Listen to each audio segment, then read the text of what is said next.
محبتوں کے لیے پیش کر رہا ہوں۔ اس وقت ہندا نے وحشی سے کہا دیکھ حمزہ کہاں ہے، تو جناب حمزہ جب گھمسان کا رن پڑا نا، لوگ بھاگنے لگے، تو جناب حمزہ اسی دوران پیغمبر کے دفاع میں کھڑے تھے۔ بنی ہاشم بھاگنے والوں میں نہیں تھے، جناب حمزہ بزرگ تھے، جوان نہیں تھے، سفید ریش تھے۔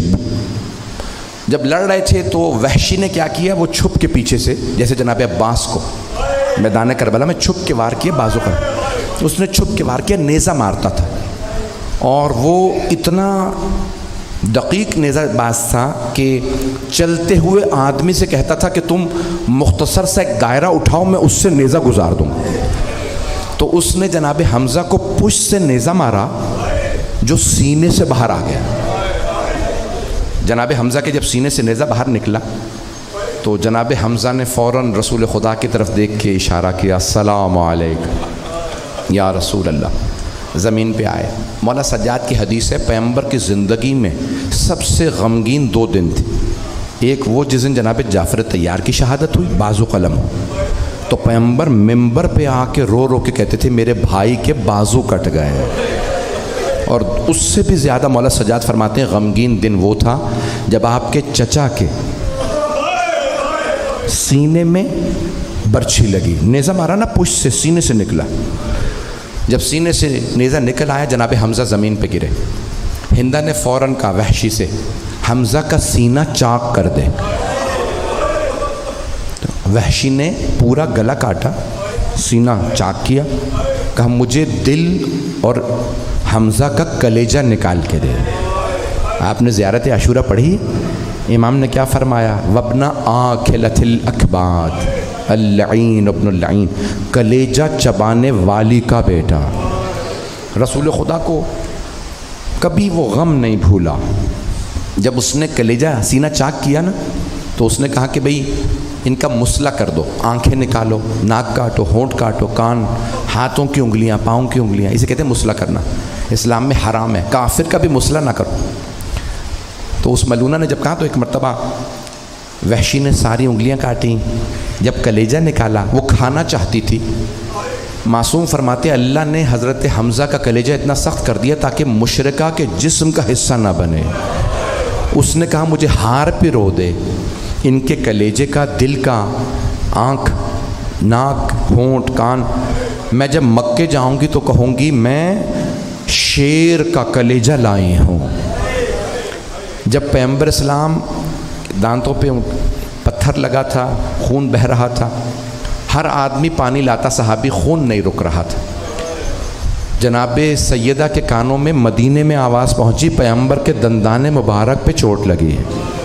حضرت صفیہ رسول خدا کی پھپھی تھی، انہیں پتہ چلا حضرت حمزہ کو چوٹ لگی، نہیں بتایا، شہید ہو گئے۔ سب بیبیاں مدینے سے رسول خدا کی عیادت کے لیے احد آ گئیں۔ برقوں میں بیبیاں جب پہنچیں، جناب سیدہ نے کہا جناب امیر سے کہ اہتمام کریں پردے کا، میں اپنے بابا کو خود تیمارداری کروں گی۔ خون نہیں رک رہا تھا نا، بی بی سے برداشت نہیں ہوا۔ بی بی نے اپنی چادر کا ایک ٹکڑا پھاڑا اور کہا بابا جان اپنے دندان مبارک پہ رکھ لیجئے۔ پیغمبر نے جیسے ہی جناب سیدہ کی چادر کا ٹکڑا دانتوں پہ رکھا، خون رک گیا۔ جیسے ہی خون رکا، پیغمبر نے آواز دی کوئی ہے جو مجھے میرے چچا کے متعلق بتائے۔ آنسو بہہ رہے ہیں پیغمبر کے۔ ایک آدمی نے کہا ہاں مجھے پتا جناب حمزہ کہاں جنگ کر رہے تھے۔ آیا، آنے کے بعد دیکھا مسلح ہو گیا، سینہ چاک کر دیا۔ اس نے کہا میں رسول خدا کو یہ بری خبر نہیں دے سکتا۔ کہا یا علی آپ خود جائیے، دیکھیے ہمارے چچا کہاں ہیں۔ مولا بھی جانتے تھے، پیغمبر بھی، دنیا کو بتا رہے ہیں دیکھو چچا سے کتنی محبت ہوتی ہے۔ تو ایک مرتبہ جناب مولا کائنات آئے، جب آ کے دیکھا فوراً چچا کو اٹھایا۔ اب رسول خدا نے صحابہ سے کہا میں خود اپنے چچا کے لاشے پہ جاؤں گا۔ آئے، جب آئے تو بے ہوش ہو کے گر گئے۔ کہا پروردگارا میرے چچا کا سینہ چاک کر دیا۔ میں کہوں گا یا رسول اللہ ذرا کربلا آ کے دیکھیے،